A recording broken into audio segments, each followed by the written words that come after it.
माझी आई मला नेहमी म्हणायची की मुली तू सहज कोणावरही विश्वास ठेवू नकोस, पण मी आईचं कधीच ऐकत नव्हते. मग एके दिवशी माझ्याबरोबर असं काही घडलं की मला सांगायची देखील लाज वाटते. मी सहलीला गेले होते तेव्हा मी झोपलेली असतानाच माझ्याबरोबर कोणीतरी. माझं नाव प्राची आहे. माझ्या घरची परिस्थिती बऱ्यापैकी असल्यामुळे मला भविष्याचं काहीच टेन्शन नव्हतं. आमच्याकडे भरपूर शेती आणि दुभती जनावरे होती, म्हणून लहानपणापासूनच माझा आहार चांगला होता. त्यामुळे माझी शरीर प्रकृती लहानपणापासूनच चांगली मजबूत होती. 10वीच्या शाळेमध्ये असतानाच मी गावातल्याच एका जिममध्ये जात होते. मी तेथे भरपूर व्यायाम करायचे. गावातील चांगले पैलवान देखील माझ्यासमोर व्यायाम करण्यात कमी पडत होते. दररोजच्या व्यायामामुळे मी मजबूत आणि खूपच सुंदर दिसत होते. तसा माझा रंग सावळाच होता. गावातील कित्येक कॉलेजची मुलं मला प्रपोज करण्याचा प्रयत्न करायचे, पण मी कधीच कोणाला भाव देत नव्हते. माझी सुंदर आणि रेखीव प्रकृती पाहून माझ्या शाळेतील माझ्याबरोबरच्या मैत्रिणी माझ्यावर खूप जळायच्या, कारण माझी छाती खूप मोठी होती. जेव्हा मी जिममध्ये व्यायाम करायचे तेव्हा तेथील सर्व तरुण मुलं माझ्याकडेच बघत राहायचे, कारण मी खूपच रेखीव दिसत होते. मी सावळी असून देखील कधी कधी मलाही माझाच गर्व वाटायचा. 10वीची परीक्षा झाल्यानंतर मी कॉलेजला जाऊ लागले. नंतर माझी आई वडील माझ्याकडे खूप लक्ष द्यायला लागले. माझी आई म्हणायची की तू कोणाच्याही नादी लागू नकोस, चांगल्या मुलींबरोबर मैत्री कर, आजकाल कुणावरच भरोसा ठेवता येत नाही. आई सारखं असंच बोलायची, पण मी तिच्याकडे कधीच लक्ष देत नव्हते. मी तिला हो म्हणायचे आणि मला जसं जगायचं तसंच मजेत जगत होते. कॉलेजमध्ये मी माझ्या मैत्रिणींबरोबर खूप मज्जा करायचे.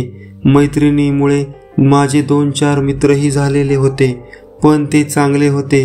असंच कॉलेजचा फर्स्ट इयर खूप मजेत निघून गेला. प्रत्येक वेळी मी घरी आल्यानंतर माझी आई माझ्याकडं खूप शंकेच्या नजरेने पाहायची. माझी आई तर सारखं माझ्या छातीकडेच बघत होती. मला तिला हे बोलायचं होतं, पण मी बोलू शकत नव्हते. मला आईच्या मनातलं सगळं कळत होतं. मला माहीत होतं की माझी छाती खूप मोठी असल्यामुळे कदाचित आईला वाटत असेल की प्रत्येक माणूस हिच्या छातीकडेच पाहत असेल. मी शरीराने खूपच पुष्ट होते, तसं कोणीही माझ्या वाटेला जाऊ शकत नव्हतं. मी खूप मजबूत होते. ओला नारळ मी एकाच बुक्कीत फोडत होते. दिवसेंदिवस माझं तारुण्य आणि सौंदर्य वाढतच चाललं होतं. माझे केस खूप घनदाट होते. आता तर माझे केस गुडघ्यापर्यंत वाढले होते. एवढी लांबलचक वेणी पडायची की रोजच माझी वेणी घालण्यासाठी आई तर कंटाळून जात होती. आई नेहमी माझ्या वडिलांना म्हणायची की मुलीचे लग्न करून टाकलं तर बरं होईल. आईचं असं बोलणं ऐकून मी रुसून बसत होते. मग वडील हसून म्हणायचे की जाऊ दे, शिकू दे, लेकरू आहे ते. वडील असं गोड भाषेत बोलल्यानंतर मला खूप बरं वाटायचं. दिवाळीच्या सणानिमित्त माझा मामा घरी आला होता. त्याने मला नवीन ड्रेस घेण्यासाठी कपड्याच्या दुकानात नेले. दुकानामध्ये मी खूप वेगवेगळ्या पद्धतीचे ड्रेस पाहिले, पण एकही ड्रेस माझ्या मापाचा बसत नव्हता. बहुतेक दुकानातले सर्व कपडे मला कमीच पडायचे. दुकानात कामाला असलेल्या मुली तोंड लपवून हसत होत्या. बहुतेक त्या माझी टिंगल करत असाव्यात. कामाला असलेली एक मुलगी तर म्हणाली, लेडीज गारमेंटमध्ये हिचे कपडे मिळणार नाहीत, तुम्ही जेंट्स शर्ट पॅन्ट घ्या. असं बोलून ती खूप मोठमोठ्याने हसू लागली. तिचं असं बोलणं ऐकून मला तर खूप राग आला. नाईलाजाने मामाने 2 पंजाबी ड्रेसचे कापड घेतलं व आमच्या घराशेजारच्या एका टेलरकडे शिवायला टाकले. माझे माप घेताना टेलर देखील घामाघूम झाला होता. माझं भरगच्च तारुण्य माझंच दुश्मन होऊ लागलं होतं. पण तरी देखील मी व्यायाम करायचं सोडलं नाही. मी भरपूर चांगला आहार घ्यायचे. मी दररोज 1 लिटर दूध, चांगले 4-5 चमचे तूप आणि भरपूर काजू बदाम खात होते. मी खाण्याच्या बाबतीत कधीच विचार करत नव्हते. जे होईल ते होईल. आई तर सारखं म्हणायची की जरा खाणं कमी कर, आपल्या पाहुण्यामध्ये देखील तुझ्या जोडीचा मुलगा मिळणं अवघड होईल. पण मी कधीच लग्नाचा विचार करत नव्हते. मला पहिलवान व्हायचं होतं. कॉलेजमधील मुली खूप किमतीच्या महागड्या जीन्स घालायच्या, पण मला जीन्स देखील घालता येत नव्हती, कारण रोज 500 बैठका काढल्यामुळे माझे पाय खूप मोठे आणि मजबूत झाले होते. म्हणून मी टेलरने शिवलेली खूप मोठी मोकळी चाकळी सलवार घालायचे. भरपूर व्यायाम केल्यामुळे माझे संपूर्ण शरीर दगडासारखे मजबूत झालेले होते, म्हणून मला तर गावात कोणाचीच भीती वाटत नव्हती. पण आई नेहमी माझी काळजी करायची. आता माझं कॉलेजचं शेवटचं वर्ष होतं. एकदा कॉलेजमधूनच एक सहल निघाली. सहल काश्मीरला जाणार होती, कारण तिथे थंडीमध्ये चांगला बर्फ पडत होता. ते सौंदर्य पाहण्यासाठी माझ्या मैत्रिणी तर आतुर झालेल्या होत्या.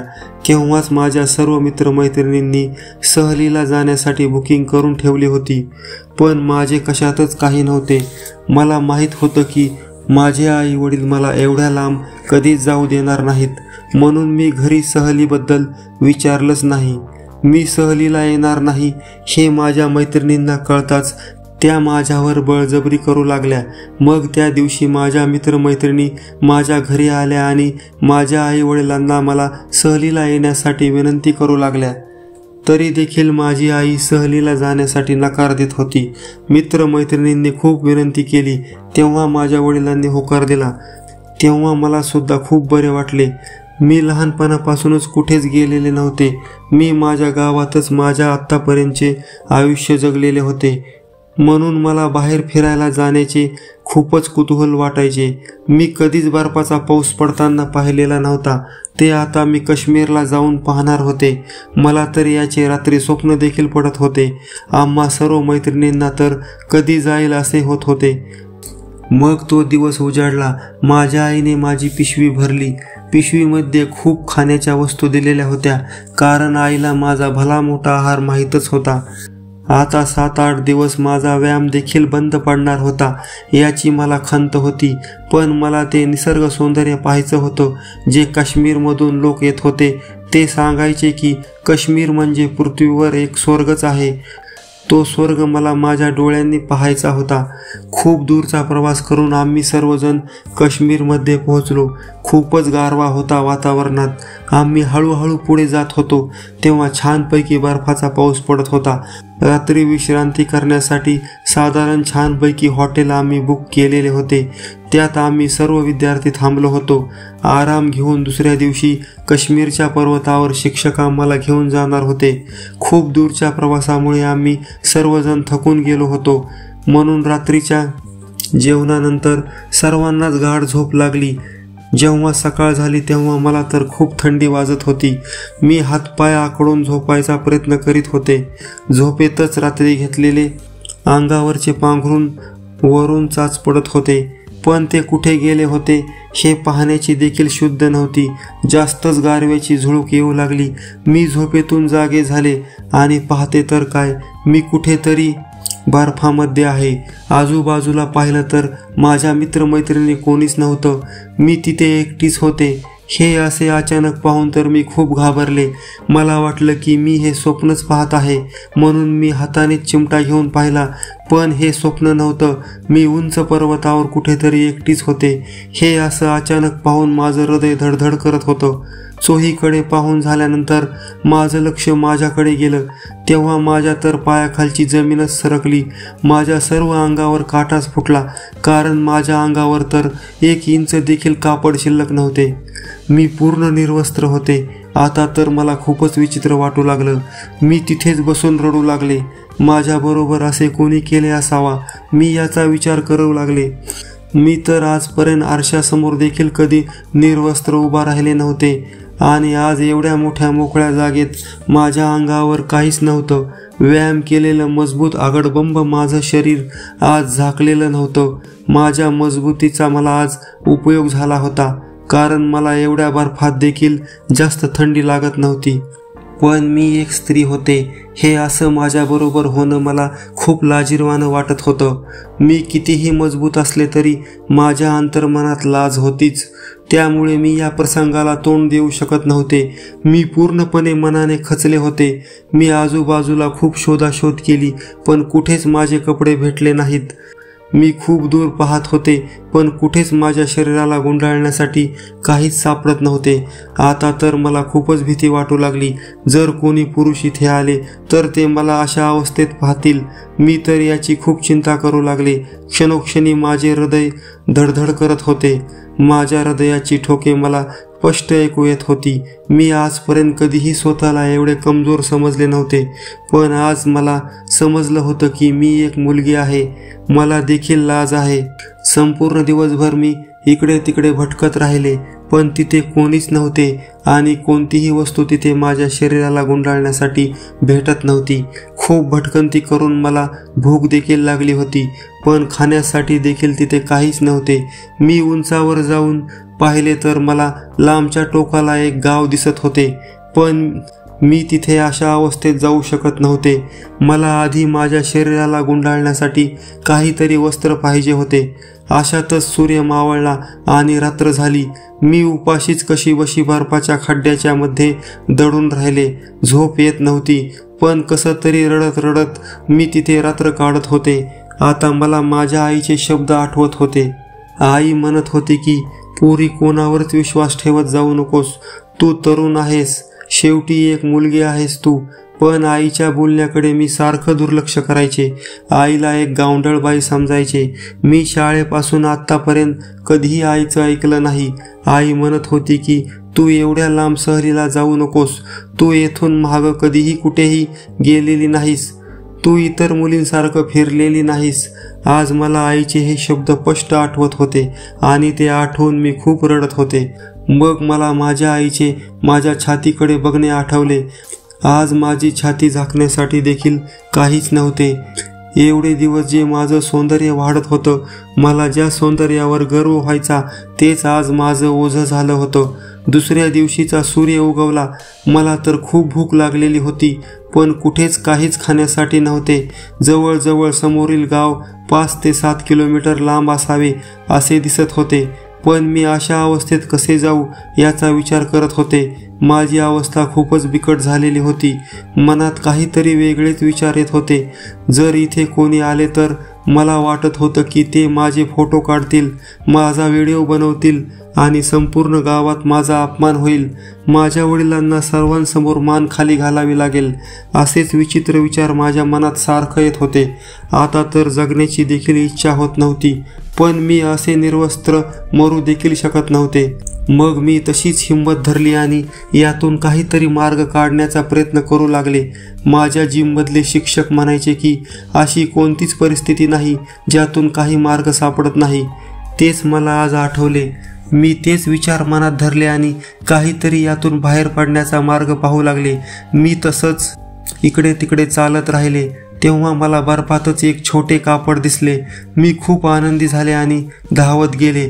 बर्फातून ते कापड ओढून काढले, पण ते खूप छोटे होते. त्याने माझे विशाल शरीर कधीच झाकले नसते आणि ते कापड खूपच पातळ होते. ते माझ्या काहीच उपयोगाचे नव्हते. थोड्याच वेळात मला कोणाचा तरी तिथे आवाज आल्यासारखा वाटला. मी वाकून पाहिलं. खालच्या पर्वतावरून कोणीतरी वर येत होते. मी खाली वाकून नीट पाहिले तेव्हा कोणीतरी 4 व्यक्ती होते. ते माझ्या दिशेने येऊ लागले होते. आता मला तर खूप भीती वाटू लागली.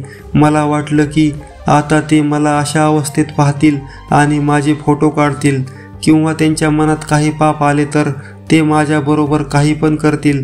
पण तशी मला हात देखील लावण्याची कोणाची हिंमत नव्हती. मी त्यांना चांगलीच धूळ चाटवली असती, पण त्यांनी मला अशा अवस्थेत पाहिलेले मला आवडले नसते. मी लाजेने तर पाणी पाणी झाले असते. म्हणून मी बर्फातच एक खड्डा केला. त्यात जाऊन वरून हातानेच बर्फ ओढून घेतला. मला खूप गारवा लागत होता, पण मला तेथे लपून बसणे आता गरजेचे झालेले होते. मग ते लोक आले. थोडा वेळ तेथे थांबले. त्यांनी काही आजूबाजूच्या परिसराचे फोटो काढले व तेथून निघून गेले. ते गेल्यानंतर मी हळूच बाहेर आले. मग मी माझ्या उघड्या छातीवर हात ठेवून सुटकेचा श्वास सोडला. मी तर खूप मोठ्या संकटातून वाचले होते. तसेच इकडे तिकडे मी परत काहीतरी शोधू लागले. मग जवळच एक भले मोठे रानटी जनावर मरून पडलेले होते. त्याची खूपच दुर्गंध येत होती. मी तसंच नाकावर हात ठेवून पुढे जाऊ लागले, पण थोड्याच वेळात माझ्या मनात एक विचार आला आणि मी खूप आनंदी झाले. 2 ते 3 दिवस झाले होते मी अन्नाचा एक कण देखील खाल्लेला नव्हता. मग मी त्या मेलेल्या जनावराजवळ गेले, पण तेथे खाण्यासारखे काहीच नव्हते. मी हातानेच त्या जनावराचे मांस बाजूला केल्यावर त्याची भली मोठी कातडी काढून घेतली आणि त्याच्या कातडीचे तिथे जी काही वस्तू मिळेल त्या वस्तूने सफाई करून एक असे वस्त्र तयार केले की ज्याने माझे संपूर्ण शरीर झाकून जाईल. आता मला एका जनावराच्या कातडीचे खूप सुंदर वस्त्र भेटले होते, त्यामुळे मला खूप आनंद झाला. मग मी ती जनावराची कातडी अंगाला गुंडाळून त्या गावात गेले. तिथे जाऊन मी लोकांना खाण्यासाठी काहीतरी मागितले आणि भरपूर पोटभर जेवण केले. मला जेवताना एका मुलीने पाहिले आणि माझ्यासाठी एक चांगली भली मोठी साडी आणून दिली.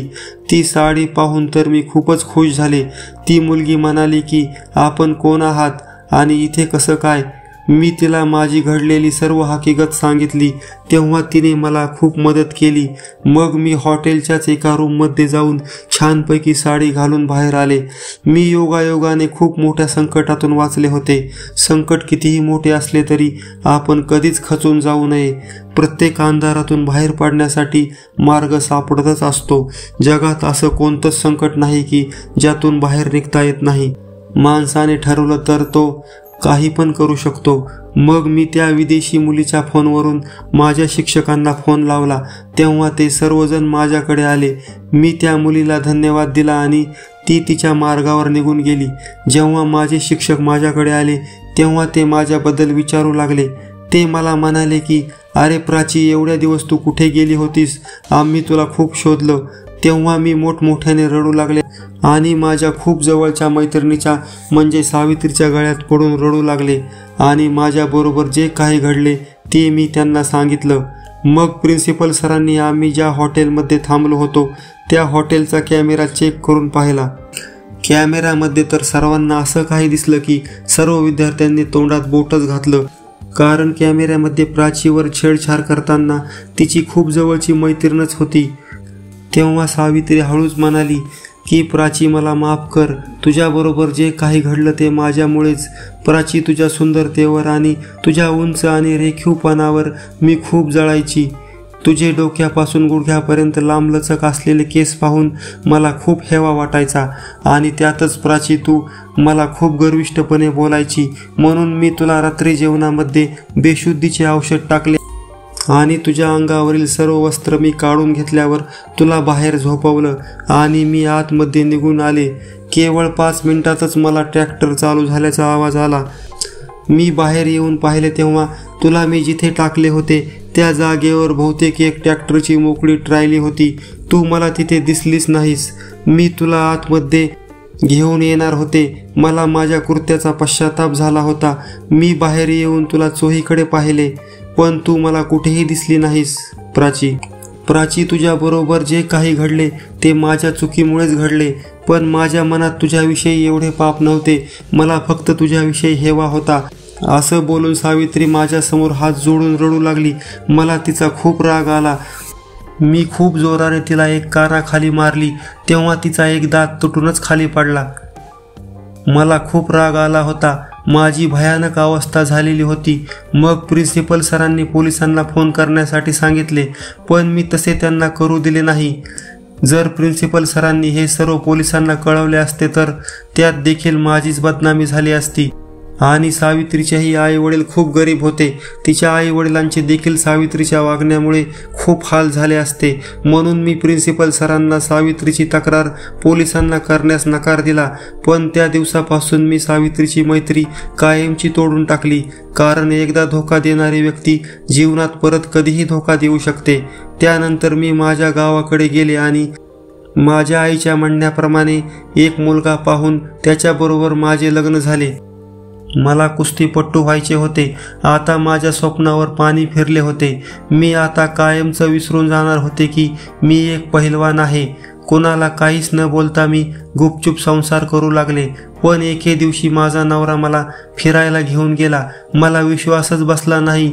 तो मला ज्या जागेवर घेऊन गेला होता ती जागा म्हणजे एक जिम होती.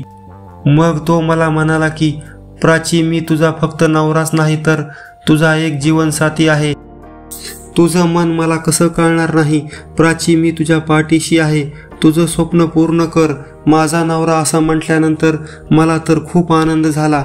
मी त्या दिवसापासून दररोज जिममध्ये येऊन भरपूर व्यायाम करू लागले आणि काही दिवसांनी चांगली कुस्तीपट्टू म्हणून माझी निवड झाली.